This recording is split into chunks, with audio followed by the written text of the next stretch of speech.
Sweet. All right, team. Just some details about the sleep challenge. We are now just over a week away because, of course, with 2/3 of the coaches having new babies arrive in April, what better challenge to have than sleep? So it will start on Monday, the 6th of April, which is Easter Monday. It will run for 4 weeks. Now, the idea of the sleep challenge is not to reward the person or people that sleep the most or have the best sleep. What we're trying to do is reward people for positive sleep behaviors, basically to reinforce the positive habits that will give you the best chance for success when it comes to sleep. Because the biggest difficulty of sleep is sort of a passive activity. Even if you have the best intentions, you don't get to go to bed and be like, I'm going to have more REM sleep tonight. It doesn't really work like that. But what you can do is set yourself up for success. And for 4 weeks, we're going to be rewarding people for exactly that. Sleep hygiene, sleep habits, setting themselves up for success. So for 4 weeks, you can score 3 points each day. So the 3 points correspond to 3 positive sleep behaviors.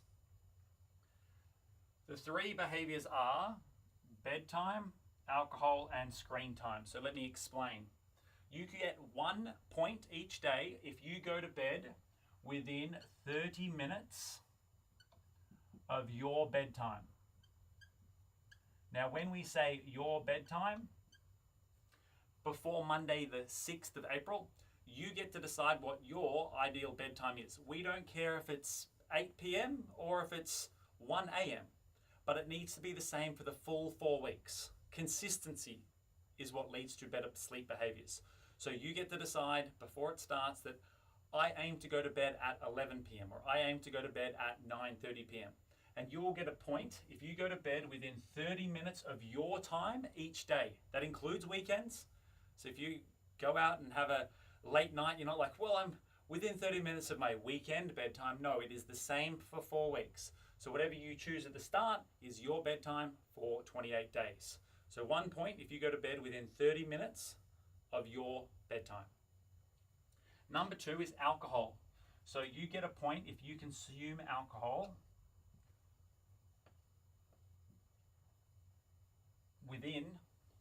if you don't consume alcohol within 3 hours of going to bed.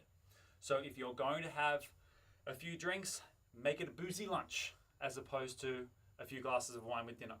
There's so much research to suggest how disruptive alcohol is to sleep. Some of you might believe that it helps you get to sleep easier.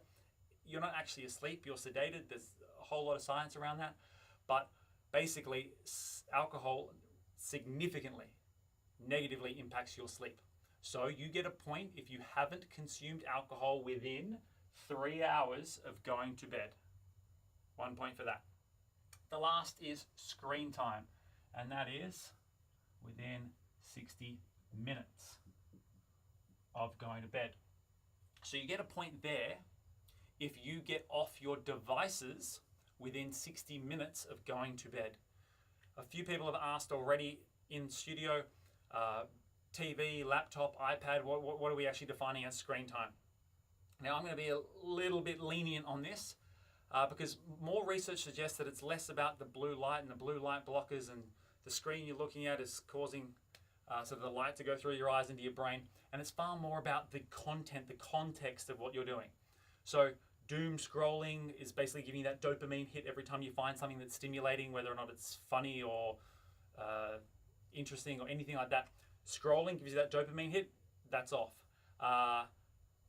Tablets, iPads, if you're like reading something in the news that's going to get you upset or fired up, again, that's the context that's going to elicit a visceral reaction, or you're in the comment section or you're this person's wrong about that. That's where it becomes really damaging. So in order to score 1 point, you need to be off laptops, tablets, and phones within 60 minutes of going to bed. So do whatever you need to do, then put it on charge and leave it for 60 minutes and you get yourself a point. If you're just like watching the last 30 minutes of your Netflix episode, that's okay. I would argue that you probably shouldn't get the point if you fall asleep in front of the television because you really want to be in your bed. But really, we're trying to reinforce the behavior of getting off phones, laptops, and tablets within 60 minutes of going to bed. This is the one I'm going to struggle with the most. I love to get into bed and have a little doom scroll, but then ultimately I sort of stop probably 15-20 minutes later than I wanted to, and then I sort of roll over and try to go to sleep. So there's the way you score 3 points. Within bed 30 minutes beforehand, no alcohol within 3 hours beforehand, and off your screens 60 minutes beforehand. That's how you score 3 points. There's one other factor in this challenge that I am yet to reveal. This is going to be a team challenge. So every one of you that is signed up, you'll still have 7 days to opt out if you want to, because you just don't want to be involved in a team. But as coaches, we are going to allocate you into teams of 3.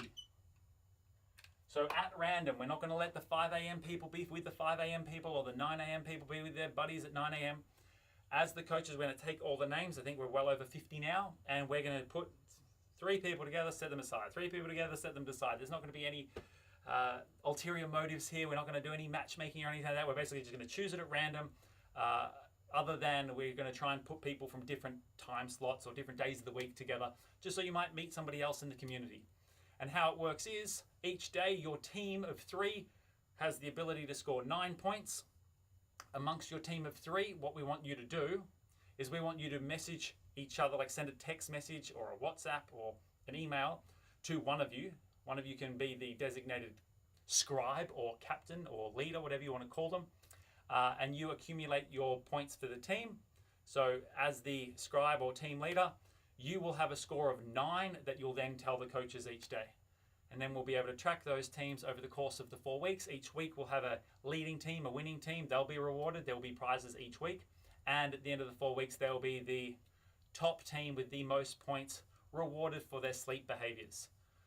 So we will do that next weekend, and we'll send out messages and emails to people being like, you are with Tom and Sally, and these are their phone numbers. They've given you permission to reach out to them or send a text message. Maybe we'll even do like a little group text with one coach plus the 3 of you, just so that we're sort of looped into it as well. But that's how it's going to work.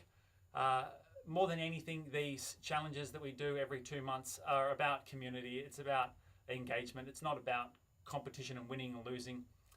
So hopefully the team element isn't too much of a turn off. We don't have all these people opting out over the next few days. And you might get to know somebody different and together hold each other accountable over the next 4 weeks, because I personally struggle with sleep. It seems so simple, yet it always gets set aside as something that's not quite as important as the other things. So there you go, team. If you've got any questions or comments, thoughts or feelings, as always, just chat to one of us here in the studios.